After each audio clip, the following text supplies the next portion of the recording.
Assalamualaikum warahmatullahi wabarakatuh.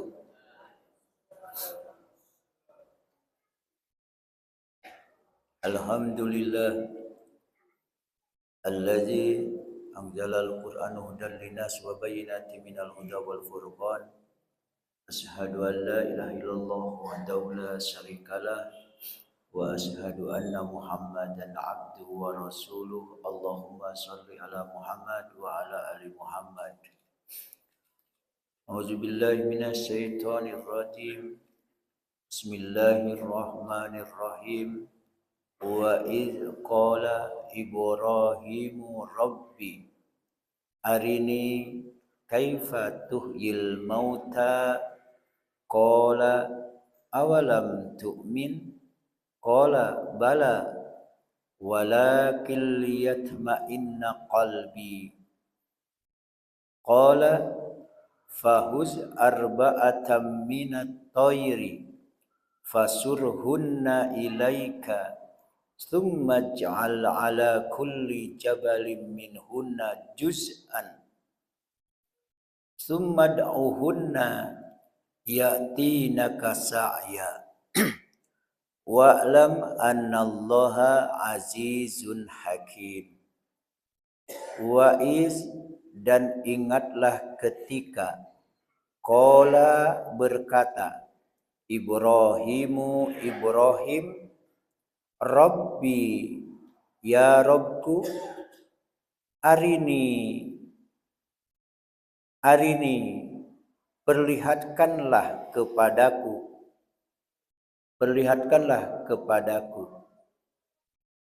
kaifa tuhyil mauta,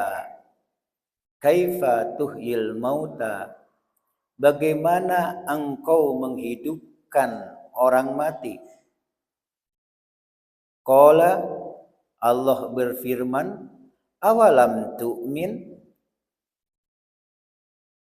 belum percayakah engkau wahai Ibrahim?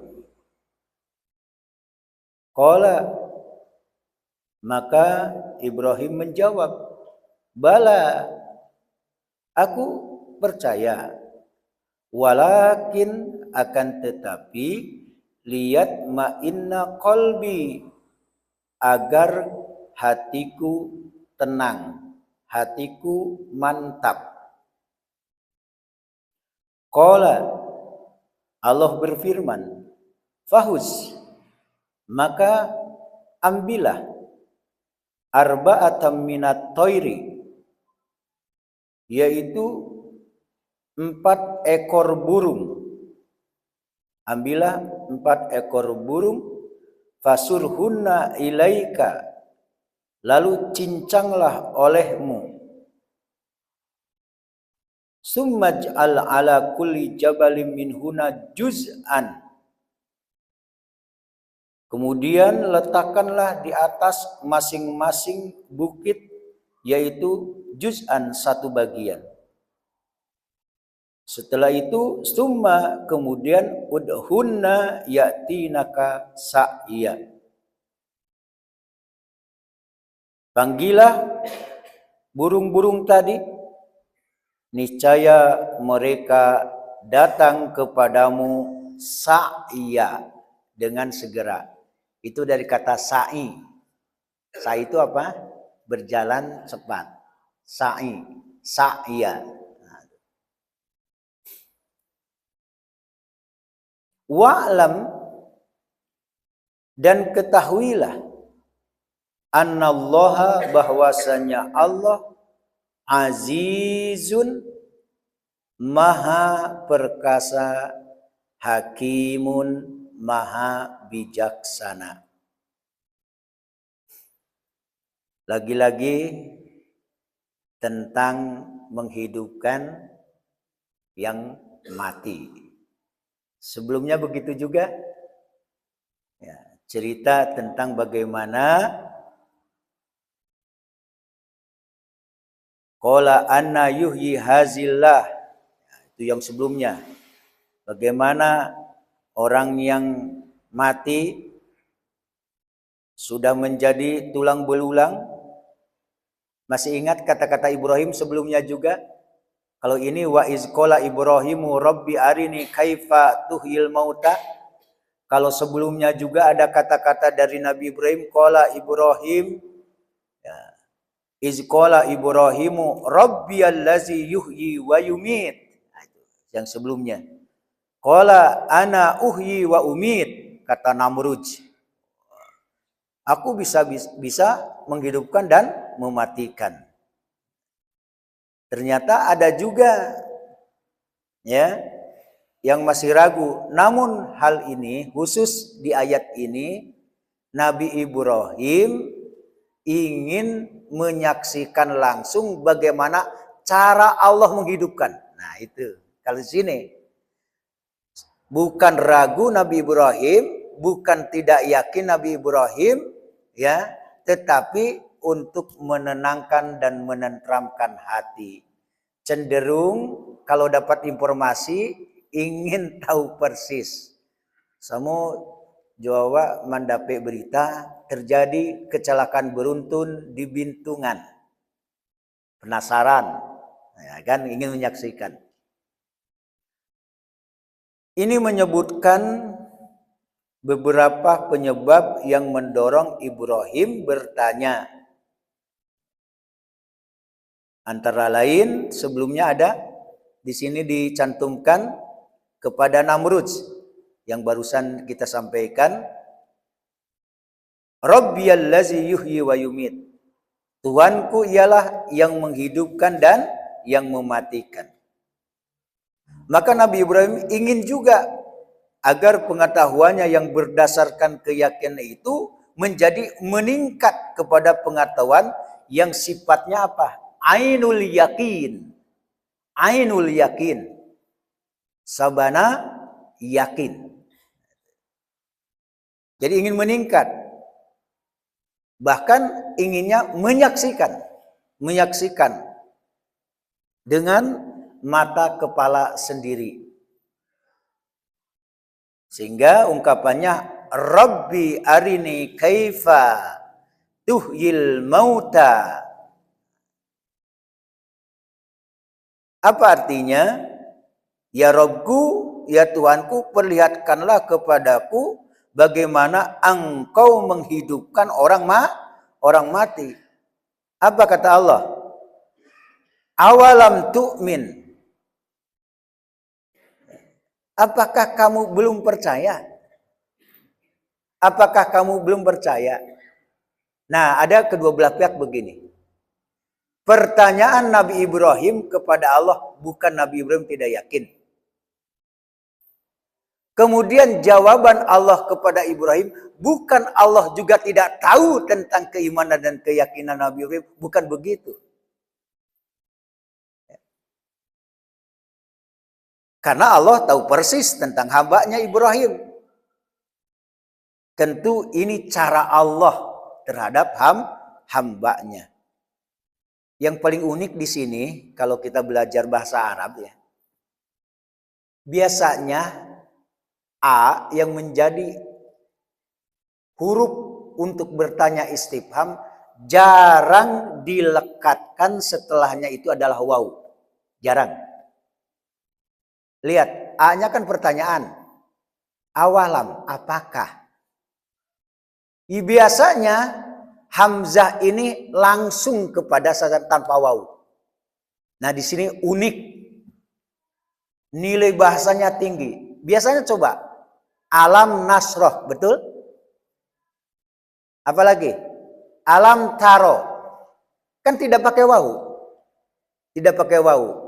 Di sini pakai awalam. Ini nilainya sangat-sangat tinggi. Dan kalau dibahas ini bisa berjam-jam hanya secara lugoh bahasa saja.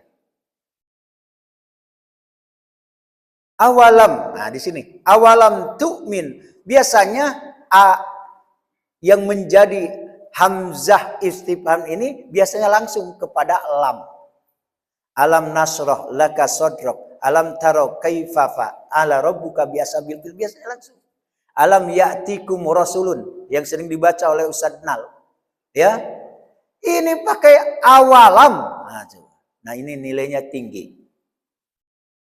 Kanggo Bapak Ibu rahimakumullah. Jadi ada pertanyaan ini begini, ada dari Asar, ya Bu Ida, ya. Dari Anas, laisal khobar kal mu'ayanah. Hanya mendengarkan berita saja, ya, tidak sama dengan langsung melihat, menyaksikan sendiri. Nah, ini yang dimaksud dengan ayat ini. Ada ungkapan dari Anas bin Malik, laisal khabar kal mu'ayanah. Hanya mendengarkan berita saja tidak, ya, tidak sama dengan langsung menyaksikan, melihat. Jadi ingin tambah ya, yakin dan untuk menenangkan. Kemudian kata-kata bala walakil yatma'in qalbi. Nah, kata-kata bala ini adalah huruf yang berfungsi sebagai jawaban. Maksudnya apa? Benar, ya, benar hamba beriman. Benar hamba beriman. Jadi tidak kata-kata na'am. Benar ini kan ada ya, benar. Kan ada na'am. Nah, di sini menggunakan kata-kata bala. Apa fungsi daripada bala? Adalah huruf yang berfungsi sebagai jawaban. Sebagai jawaban. Tapi lebih mendalam daripada na'am. Na'am. Ini enggak bala. Ya, bala. Karena hubungannya dengan hati, af'alul qulub, perbuatan hati, bala. Walakil yatma'inna qalbi. Jadi untuk menenangkan dan menenteramkan hatiku. Bapak rahimakumullah, ada hadis di halaman 2, bisa di buletin ini,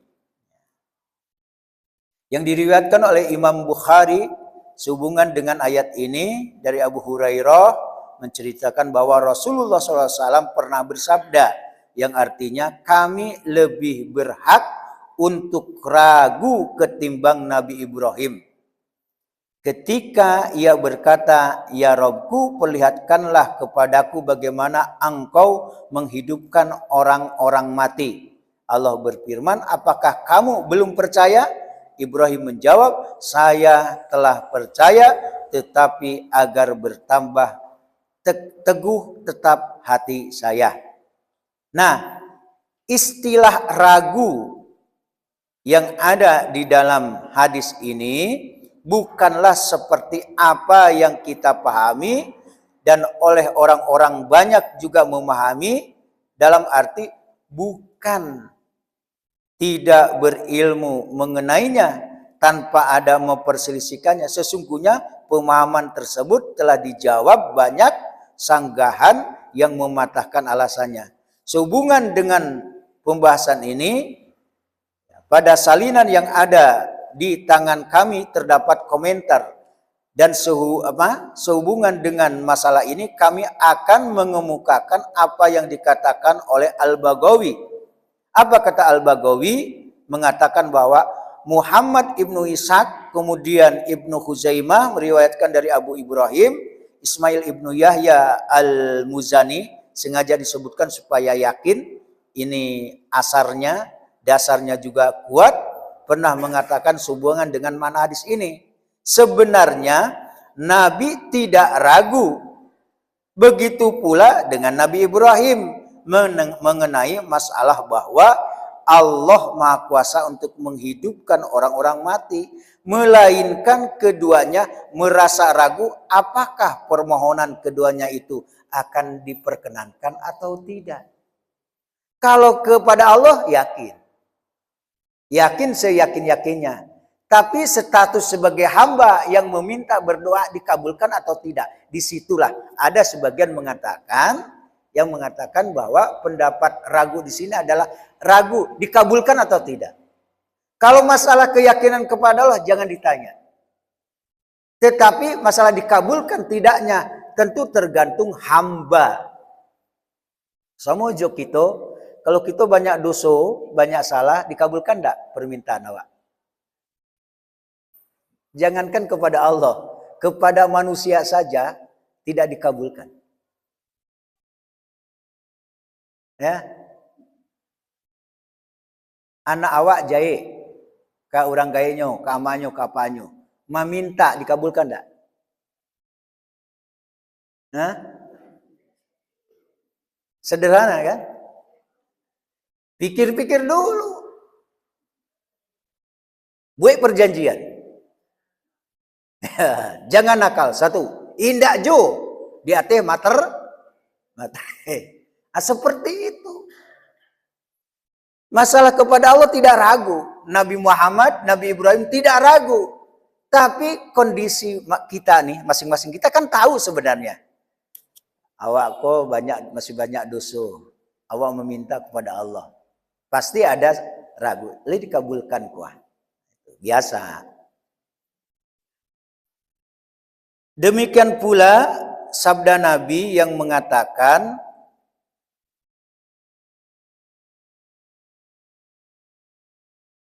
seandainya aku tinggal di dalam penjara, lau labistu fis sijni. Seandainya aku tinggal di dalam penjara selama Nabi Yusuf tinggal di penjara, niscaya aku mau memenuhinya. Nah, di dalam pembahasan ini terkandung pemberitahuan bahwa masalah yang dialami oleh Nabi Ibrahim tidak diungkapkan dari segi perasaan ragu. Jadi kalau dalam ayat ini tidak ada kata-kata ragu, tidak ada di sini. Hanya ingin keyakinan yang mantap, keimanan yang lebih mantap, dan menenteramkan hati. Di dalam ayat ini tidak ada kata-kata sinyal ragu, tidak ada. Di halaman yang ketiga, melainkan dari segi ingin. Nah ini ungkapannya, ingin menambah ilmu dengan melalui kesaksian mata. Berarti sebenarnya istilah di Minang ini bagus ya. Jauh bajalan. Nah itu. Kemudian ya banyak yang dilihat, banyak yang kita saksikan. Banyak. Kalau lama hidup, alam tak kambang. Sebenarnya ingin menyaksikan itu apa? Ingin menambah ilmu. Maka di sini dari segi menambah ilmu dengan melalui kesaksian mata. Dengan melihat kesaksian mata. Karena sesungguhnya kesaksian mata itu dapat memberikan pengetahuan dan ketenangan hati lebih ya, daripada pengetahuan yang didasari hanya teori. Kalau di Jepang katanya anak-anak ini praktek yang banyak ya. Teori sedikit. Kalau kurikulum di Indonesia, kata siapa? Sekarang sudah, kemarin kan kurikulum merdeka, sekarang sudah kurikulum nasional. Udah berubah lagi. Oke. Itu karena kita tidak di sana ya, ranahnya.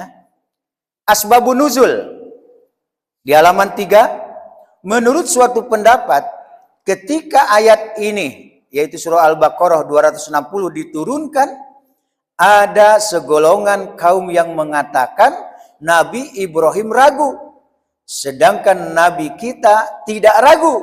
Ada yang mengatakan begitu. Maka ketika itu Rasulullah SAW mengucapkan sabdanya yang telah disebutkan di atas sebagai ungkapan rasa rendah diri dan bersopan santun kepada Nabi Ibrahim. Jadi kan ada tadi istilahnya, ya lebih ragu lah, gitu. Sebenarnya ini adalah, itu kan Nabi Ibrahim senior, saya junior. Di sini juga perlu ini dalam kehidupan kita. Ambo misalnya junior, jangan macam-macam sama senior. Paham Bapak, Ibu? Masa dilecehkan senior? Udah bisa. Ini masalah senioritas dan junioritas. Nabi Muhammad SAW ya merendahkan dirinya dan meninggikan seniornya Nabi Ibrahim. Perlu dalam kehidupan ini. Perlu. Masalah senior dan junior. Kita lanjutkan sedikit lagi. Qala fahuz arba'atam minat tayri fasurhunna ilaik. Kalau begitu, ambillah 4 ekor burung. Lalu potong-potonglah, cincanglah burung-burung itu olehmu. Apa jenis burungnya? Berbeda pendapat. Ya, berbeda pendapat. Ada dari Ibnu Abbas ini, sahabat Nabi.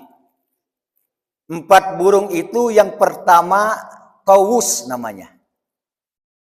Yang pertama Tawus. Kalau di Padang Panjang apa Tawus itu? Burung merak. Ya, ini menurut Ibnu Abbas, sahabat Rasulullah. Yang pertama Tawus, berarti burung merak. Yang kedua Nasr. Nasr. Kalau di kita namanya elang. Ini menurut Ibnu Abbas ya, menurut Ibnu Abbas. Yang ketiga nama burungnya itu adalah gurob. Gurob. Apa itu? Maaf, yang tadi Nasr. Kemudian gurob dan dik. Artinya ada yang mengatakan burung merpati, ada yang mengatakan burung elang, dan ada yang mengatakan dikun, ayam jantan. Kenapa ayam jago? Kenapa berbeda-beda? Karena masing-masing punya karakter supaya jangan sama. Ya, dan itu sebenarnya tidak perlu juga ya panjang lebar untuk dibahas. Ada yang mengatakan juga burung gurnuk, burung merak, ayam jago, burung merpati. Ya, ada juga yang mengatakan burung gagak dan lain sebagainya. Yang jelas 4 burung. Karena dalam Al-Quran ini tidak disebutkan, hanya ya penafsiran saja. Nah setelah itu pasurhunna ilaik. Potong-potonglah burung-burung tadi oleh kamu wahai Ibrahim. Apa artinya? Memotong-motongnya sesudah menyembelihnya. Disembelih dulu baru potong-potong. Cincangnya. Coba ada enggak orang Padang Panjang burung yang sudah disembelih dipotong-potong bisa enggak menjadi burung kembali? Ongejo gua, si Ustaz Ade ongejo. Sedangkan menggambar burung saja tidak pandai. Lepas takana dia apa-apa di ibu. Kalau guru kita menyuruh, ayo buat gambar. Ya, buat gambar. Karena pelajaran kita dari dulu 2 buah gunung. Itu pengetahuan gambar kita. 2 buah gunung. Kemudian ada awan. Kemudian masing-masing ada sawah. Ya itu pengetahuan kita. Masih takana.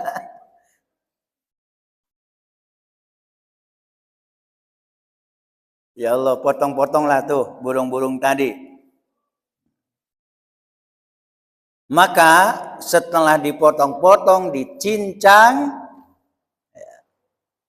ternyata setelah itu kata Allah, lah dipotong-potong kan, lah dicincang, summaj'al ala kulli jabalin minhuna juz'an.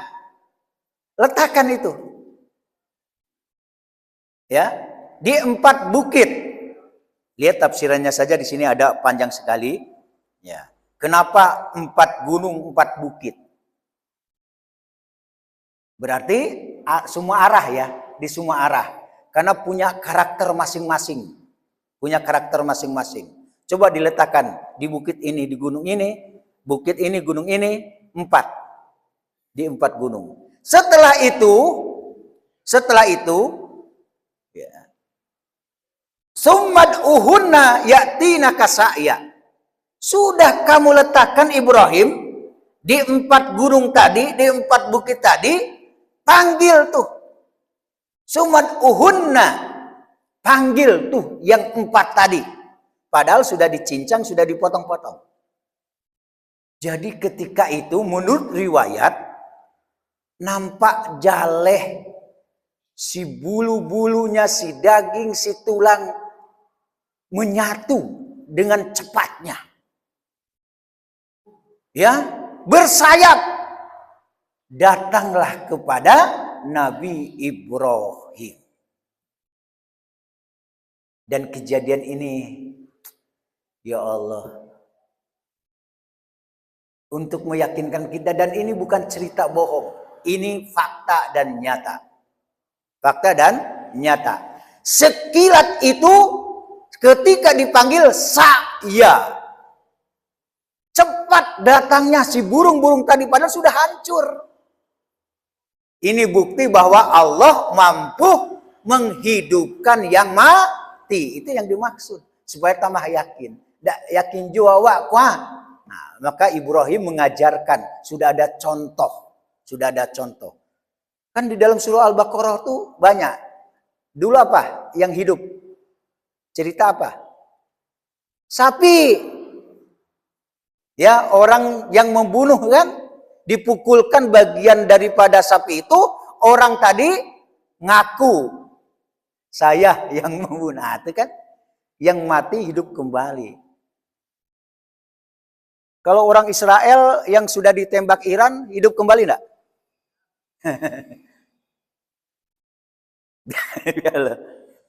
Akhirnya di akhir daripada ayat ini, supaya tambah yakin tentang kemampuan, kekuasaan, kemahabijaksanaan Allah, wa'lam, dan ketahuilah annallaha azizun hakim, dan ketahuilah bahwa Allah maha perkasa lagi maha bijaksana. Maha perkasa maksudnya tiada sesuatu pun yang mengalahkan Allah, dan tidak sesuatu pun yang menghalangi-halanginya, tidak ada. Semua yang dikehendakinya pasti terjadi, tidak ada yang bisa mencegahnya. Kun fayakun. Hakim. Apa arti hakim? Maha bijaksana. Ya, hakim, maha bijaksana. Luqman al-Hakim, maha bijaksana. Ketika Al-Hakim ini menjadi nama dan sifat Allah, berarti dalam perkataannya, dalam firmannya, dalam af'alnya, perbuatannya, termasuk syariat serta kemampuan, kekuasaan dan segala halnya, hakim. Artinya Allah itu maha bijak. Ini diciptakan, ini hikmahnya. Itu kebijakan yang sangat bijaksana. Kalau yang ini diciptakan, ini karakternya, ada hikmah di balik itu.